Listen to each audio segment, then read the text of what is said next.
누구든지 목마르거든 이라는 제목의 말씀을 우리가 함께 나누겠습니다.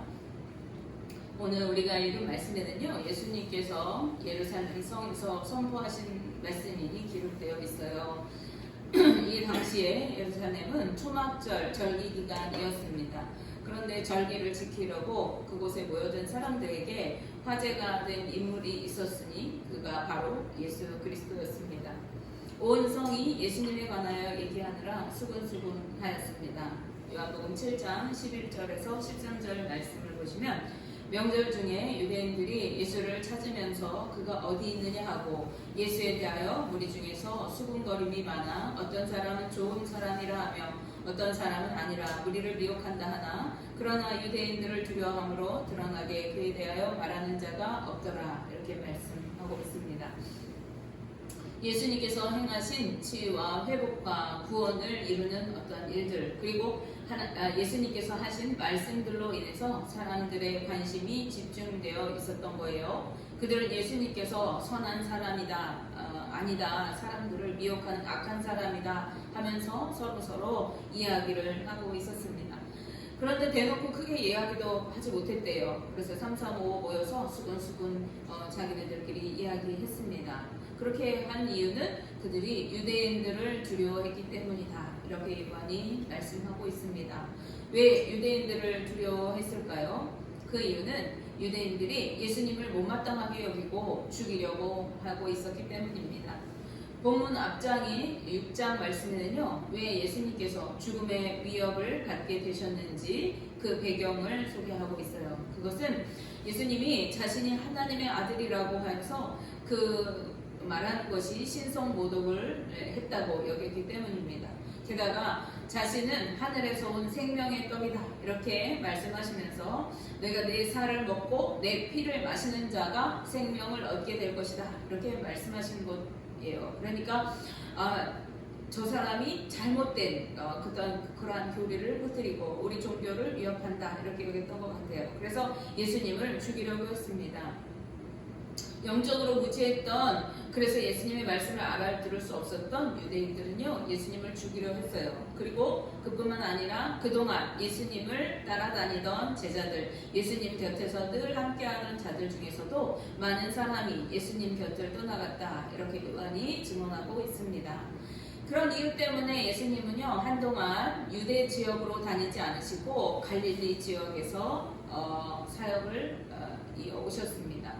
그런데 초막절이 시작된 거예요. 유대인들은 절기 기간에는요, 어디에 살든지 원근 각지에서 예루살렘 성에 모입니다. 그래서 하나님께 예배를 드리고 그 기간을 보내게 되어져요. 따라서 예수님의 형제들도 이미 명절을 지키기 위해 예루살렘 성으로 올라갔어요. 그리고 예수님께서도 명절 중에 조용히 예루살렘 성으로 올라가셨던 것입니다. 그런데 이때는요, 초막절 절기였어요. 초막절이라고 하는 절기는 광야 40년 동안을 기억하면서 이스라엘을 지키시고 보호하신 하나님의 은혜에 감사하면서 7일 동안 초막을 짓고 집을 떠나서 집에서 머물지 않고 그 텐트를 지어서 그 텐트에서 생활하면서 보내는 절기입니다. 왜냐하면 광야에서 그렇게 텐트로 생활하면서 옮겨 다니는 삶을 살았고, 그래서 그때를 기억하면서 하나님의 은혜를 상기하는 그런 행위였던 거예요. 그리고 8째 되는 날에는요, 성회로 모여서 다 함께 예배를 드려요. 하나님 앞에 성대하게 예배를 드리고 잔치를 베풀게 됩니다. 그런데 주석에 따르면 이 초막절 절기 기간 7일 동안에 매일 제사장 한 명이 실로암 연못에 나가서 금 항아리에다가 그곳에 물을 담아가지고 와서 제단에 부어드리는 그런 의식을 행했다고 전해집니다. 이것은 하나님께서 명령하신 것은 아니에요. 그렇지만 이스라엘 백성들이 자신들이 광야를 지날 때 반석에서 물을 내어서 그 사막에서 갈증을 해소하게 하신 하나님의 그 이적을 기념하는 그런 의미로 만들어서 행해지던 것이었다고 합니다. 사실 이스라엘 백성들에게 물을 내어서 갈증을 해소하고 시원하게 했던 그 반석은요, 반석이신 예수 그리스도를 예수님을 나타내는 것이었어요. 바울은 고린도전서 10장 4절 말씀에서 그 반석은 곧 예수 그리스도다 이렇게 분명하게 선언하고 있습니다. 그러나 그것을 제대로 깨닫지 못하고 이 유대인들은요, 매일같이 제단에 물을 부어 드리는 행위를 통해서 하나님께 감사하는, 그리고 하나님의 그 일을 기리는 그런 행위를 하고 있었던 거예요. 유대인들의 이러한 행위를 바라보시던 예수님께서는요, 명절 끝날에, 성회로 모이는 그 큰 날에 그들 가운데 서서 이렇게 외치셨습니다. 왜 명절 끝날에 모였을까요? 그때 사람들이 모두가 예루살렘 성에 모여서 하나님께 예배하는 사람이 가장 많을 때, 그때 예수님께서 37절 중간절에서 38절 말씀에 누구든지 목마르거든 내게로 와서 마시라. 나를 믿는 자는 성경의 이름과 같이 그 배에서 생수의 강이 흘러나오리라 이렇게 말씀합니다. 아멘. 요한은 예수님께서 말씀하신 것이 이 생수의 강이 성령이다 이렇게 말합니다. 믿는 자들이 받게 될 성령을 뜻하는 표현으로 예수님께서 그 배에서 생수의 강이 흘러나게 될 것이다 이렇게 말씀하셨다는 거예요. 그리고 이 성령은 언제 부어지게 되느냐? 예수님을 믿는 자들에게, 예수님이 영광으로 임하실 때, 영광이 입혀질 때 그 성령이 임하신다는 거예요. 영광으로 임하실 때는 언제입니까? 예수님께서 십자가 지시고 죽으셨다가 부활하시고 승천하신 후에 마가의 다락방에서 믿는 자들에게, 그곳에 모였던 120문도에게 이 성령이 부어졌어요. 그래서 이 예수님께서 말씀하시는 것이 바로 요한이 경험했던 그 성령의 임재다 하는 것을 말하고 있는 것입니다. 자, 우리가 이 말씀을 통해서 우리가 몇 가지를 깨달을 수가 있어요. 첫째, 예수님을 믿는 자들은 목마름을 해결할 수 있다 하는 것입니다. 여기에서 말하는 목마름은, 우리가 아까도 목마르다고 물을 마셨지만은 이 육적인 목마름을 의미하는 것이 아니에요. 이 목마름은 영적인 목마름을 이루는 말입니다. 우리 인간에게는 두 가지 목마름이 있습니다. 하나는 육적인 목마름이고 다른 하나는 영적인 목마름입니다. 그런데 육적인 목마름은 물을 마시고 생수를 마시면 해소가 되지만 영적인 목마름은 물을 마시는 것으로 해결되지 않아요.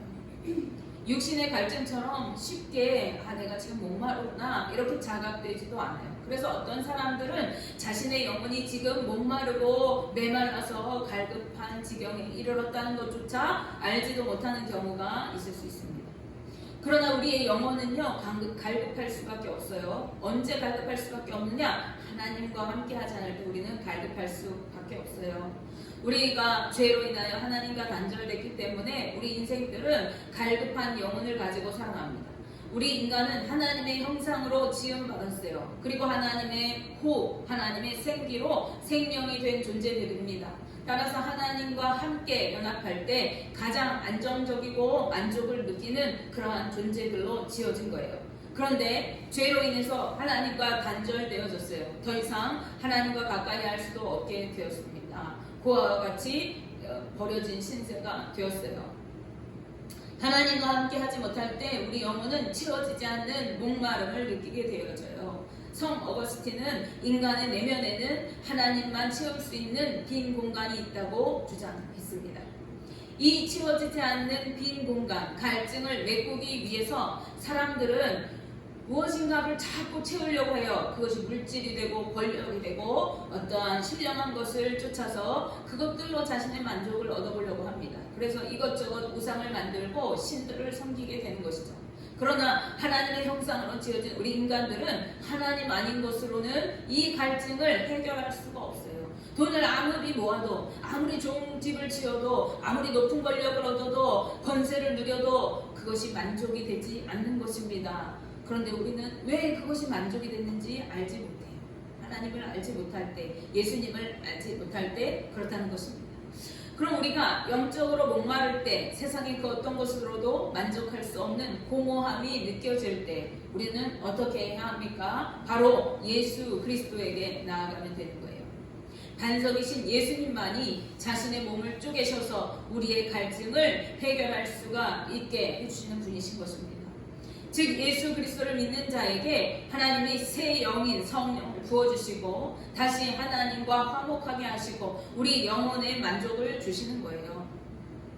그래서 그 배에서 그 내면 깊숙한 곳에서부터 생수의 강물이 흘러 넘치는 것처럼 솟구쳐 오르는 것처럼 은혜가 흘러 넘치게 되는 것입니다. 그 이유는 우리 안에 성령 하나님께서 내주하시기 때문에 그래요. 성령 하나님이 우리 안에 거하실 때 우리 몸은 하나님의 성전이 되고 하나님과 함께하는, 하나님과 연합하는 관계가 되어져요. 그럴 때 우리 영혼은 만족함을 누리게 되는 것입니다. 그리고 성령님은 예수 그리스도를 믿는 자들에게 부어지게 되어져요. 그래서 우리가 예수님 앞에 나아갈 때, 예수님을 믿음으로 고백할 때 우리에게 성령의 인재가 누려지게 되는 것입니다. 그런데 둘째로 성령의 은혜를 누리며 살아가기 위해서는요, 우리가 계속해서 믿음의 삶을 살아가야 한다는 것입니다. 예수님을 믿는다고 말하는 사람 중에서도 많은 사람들이 생수의 강 같은 은혜로 충만한 삶을 살아가지 못한 채 여전히 영적인 갈급함을 느끼며 살아갑니다. 그래서 이곳이 좋다더라, 저곳이 좋다더라, 이곳이 은혜가 있다더라, 여기저기 기웃기웃합니다. 그 이유가 무엇일까요? 그것은 주님을 만난 감격과 성령의 은혜를 경험했어요. 분명히 주님을 믿는다고 고백했습니다. 예수님을 향한 뜨거운 열정으로 신앙 고백했습니다. 나는 예수님의 사람입니다 말했습니다. 주님을 만난 감격과 은혜를 그렇게 뜨겁게 경험했지만 그것들을 모두 잃어버리고 믿음으로 살아가지 않기 때문에 그렇게 되어집니다. 우리가 지속적으로 충만한 삶을 살아가기 위해서는요, 계속해서 주님을 향한 사랑과 열정으로 신앙을 고백하고 삶의 모든 부분에서 주님을 신뢰하며 믿음으로 삶을 살아가야 하는 것입니다.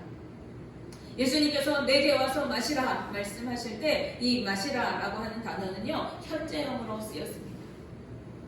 그리고 나를 믿는 자는 이라고 말할 때 이 믿는 자라고 하는 말도 현재 분사형으로 쓰였어요. 그런데 헬라어의 특징이 있어요. 현재형으로 쓰였다는 것은 그것이 한 번 그렇게 하고 마는 것이 아니라 계속성을 갖게 되어져요. 계속해서 그렇게 했다는 것입니다. 그래서 계속해서 마시고 계속적으로 믿어야 한다라는 것을 말씀하고 있는 거예요. 그럴 때 생수의 강 같은 은혜가 계속해서 우리의 내면에서부터 우리의 심령으로부터 흘러 넘치게 되는 것입니다. 그런데 한번 믿음을 고백하고 그것으로 다 됐다고 생각하는 사람들, 더 이상 주님을 향한 열정도 없고 주님을 만난 감격도 없이 신앙생활하고 있는 사람들은요, 영적으로 메마르고 갈급한 심령이 되어서 답답한 신앙생활을 하게 되는 거예요. 예배를 드려도 뭔가 시원찮아요. 믿는다고 하면서 날마다 만족함이 없고 왠지 허전한 마음으로 몸이 건조한 신앙생활을 하게 되는 것입니다. 이런 사람들은요, 찬양의 열정도 없어요. 기도의 사모함도 없어요. 구원의 감격도 잃어버리고 형식적인 예배와 습관적인 믿음 생활에 그치게 되는 거예요. 교회는 열심히 나오고 예배는 드리지만 예배의 감격이 없어요. 기도해야 한다는 거 잘 지식적으로는 알고 있지만, 머리로는 알지만 기도하지 않아요. 찬양의 열정이 없어요. 찬양은 그저 내 감정을 만족하는 것으로 대처되고 하나님을 영화롭게 하는 것이 내게 기쁨이 되는 게 아니라 입으로만 노래하는 거예요. 이 같은 사람들은 영적으로 병들어 있는 상태, 영적으로 죽어 있는 상태라고 할 수 있습니다. 우리는 날마다 성령 하나님이 부어주시는 새 은혜로 충만해야 합니다. 매일의 삶 속에 구원의 감격과 기쁨이 흘러 넘쳐야 해요. 그럴 때 영혼의 만족을 누리고 해결함을 얻게 되는 것입니다. 우리가 다니다 보면요, 저 사람 별것 없는 것 같은데, 저 사람 옷도 좋은 거 안 입었는데 날마다 기쁘고 행복한 사람이 있어요. 그런데 벤츠를 타고 아우디를 끌어도, 화려한 명품 옷을 입고 명품 백을 들어도 뭔가 답답하고 허전하고 어딘가 채워지지 않아서 이것저것 기웃기웃하는 사람들을 볼 수가 있어요. 그 차이는 무엇이죠? 그가 주님과 함께 하느냐, 그 영혼에 만족함이 있느냐 차이인 것입니다. 우리가 날마다 이 영의 해결함을 얻기 위해서 우리는 매일의 삶 속에서 주님을 인정하고 믿음으로 살아가야 하는 것입니다. 날마다 주님을 향한 열정으로 믿음을 고백하고 기도로 주님과 교제해야 합니다. 무엇을 하든지 주님의 이름으로 하고 주님의 뜻을 따라 행하며 감사의 삶을 살아가야 하는 것입니다. 골로새서 3장 17절 말씀에 또 무엇을 하든지 말에나 일에나 다 주 예수의 이름으로 하고 그를 힘입어 하나님께 감사하라 이렇게 말씀합니다. 우리가 날마다 주님을 사모하고 주님을 향한 사랑의 마음으로 살아갈 때, 주님을 인정하고 그분의 뜻대로 살아가려고 할 때에 사모하는 심령의 만족함을 주시는 주님은 우리에게 충만한 은혜와 감사로 채워주시는 것입니다. 마지막 셋째로 성경의 은혜로 살아가기 위해서는 신앙의 걸림돌을 제거해야 한다는 것입니다. 오늘 예수님은 누구도 예외 없이 나오라고 초청하고 계십니다. 주님을 믿고 그분께 나아가는 자는 영혼의 갈급함을 해결받고 성령으로 충만하게 될 수 있는 기회를 얻게 되는 것입니다. 그런데 누구든지 목마르거든 내게로 와서 마셔라 라고 하는 이 예수님의 초청의 말씀을 들은 사람들은 다양한 반응을 보였습니다. 어떤 사람은 예수님을 향해서 이 사람은 참으로 성경에 예언된 선지자다 이렇게 여겼습니다.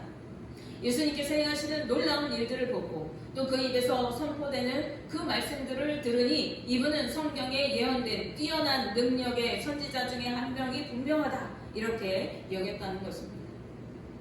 그런가 하면 어떤 사람들은요, 이분은 분명히 그리스도, 즉 우리를 구원해줄 메시아가 맞다 이렇게 여겼다고 말합니다.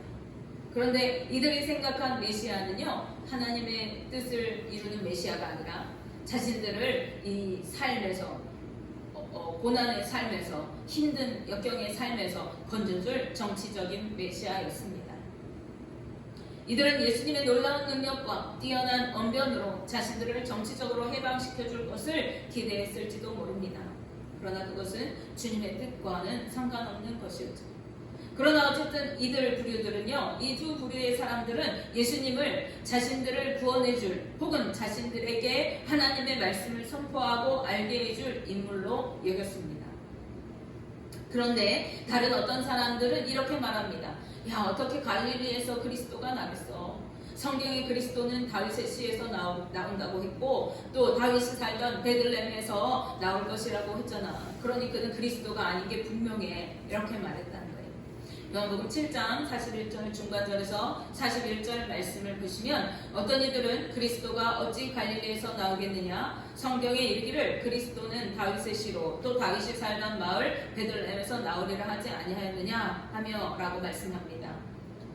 이들이 말하는 말은 틀린 말이 없어요. 성경에 그렇게 기록되어 있습니다. 그런데 이들은 예수님께서 갈릴리에서 태어난 사람이라고 잘못 알고 있었어요. 예수님께서 갈릴리에서 생활하셨고 주로 사역하셨던 분은 맞습니다. 그분은 분명히 갈릴리에서 거주하고 있었어요. 하지만 예수님을 우리가 알듯이 베들레헴에서 탄생하셨습니다. 또 그분은 다윗의 혈통에서 탄생하신 분이었어요. 그런데 이 유대인 중에 어떤 부류들은 예수님의 어떤 행색이나 말투 같은 겉으로 보여지는 것으로 잘못 판단을 했습니다. 그래서 그분이 그리스도가 아니라고 단정지어 버렸어요. 사실 확인도 하지 않고 갈릴리 출신이라는 이유로 그분이 그리스도인 것을 인정하지 않았습니다. 이렇게 자기 생각으로 단정지어 생각한 사람들에게 예수님께서 하시는 말씀이 진리로 받아들여질 리가 만무합니다. 이처럼 잘못된 선입견은 때로 신앙의 걸림돌이 되기도 하는 것이죠. 우리는 누구나 선입견을 가지고 있습니다.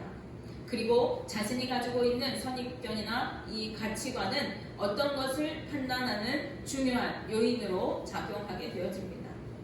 내가 볼 때 이것은 옳고 이것은 그르다, 이것을 판단하는 것은 자신이 살아오면서 가지고 있는 어떠한 기준이 있기 때문이죠. 그러나 때로 그것이 신앙의 성장을 가로막고 믿음을 온전히 갖지 못하게 하는 경우가 생길 수 있다는 것입니다.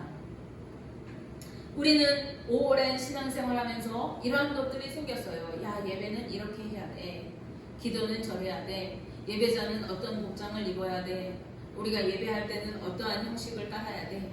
이러한 오랜 믿음 생활을 하면서 가지게 된 생각들은 때로 우리가 깊은 은혜로 나아가는데 혹은 깊은 영적 세계로 들어가는 데에 걸림돌이 되기도 하는 것입니다.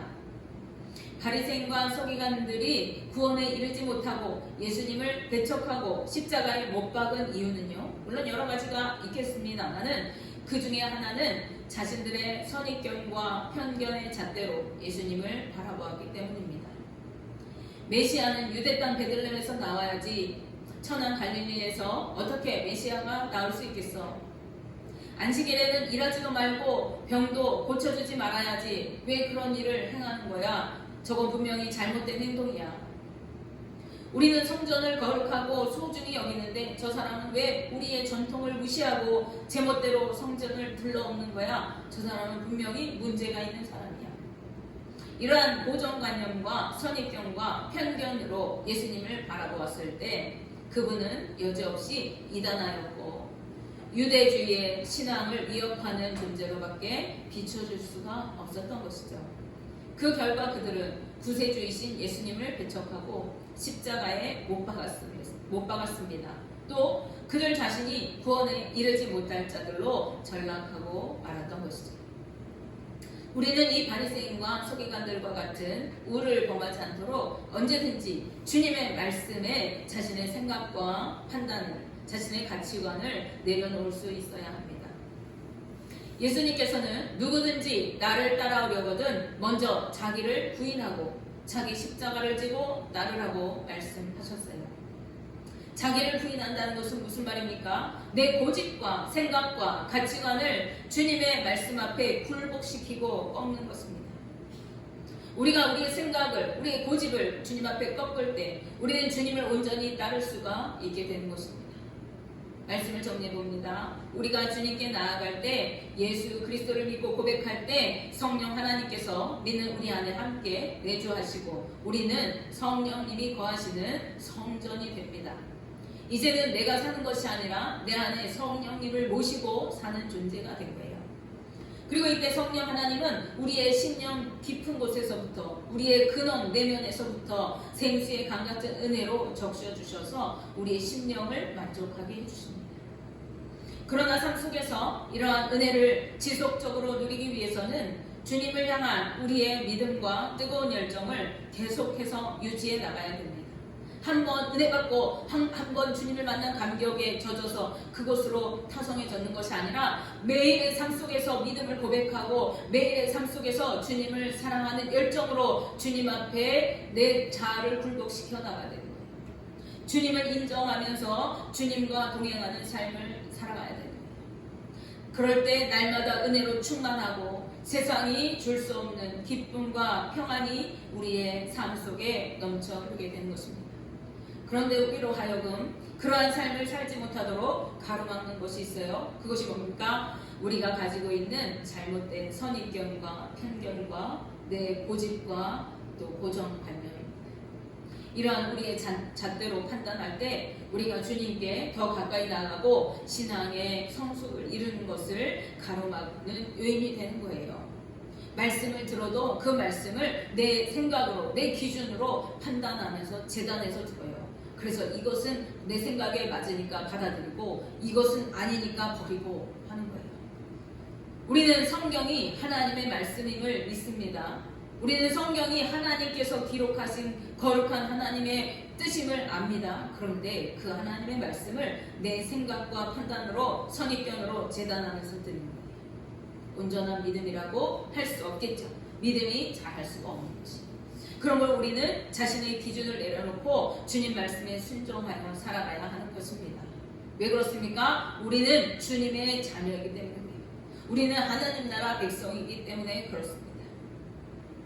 오나미는 우리 모두가 예수 그리스도 안에서 성령의 임재를 누리고 날마다 생수의 강 같은 은혜로 충만한 삶을 살아가게 되시기를, 영적인 목마름이 해소되고 주님 안에서 풍성한 삶을 누리며 살아가게 되시기를 주님의 이름으로 축복하며 기도합니다.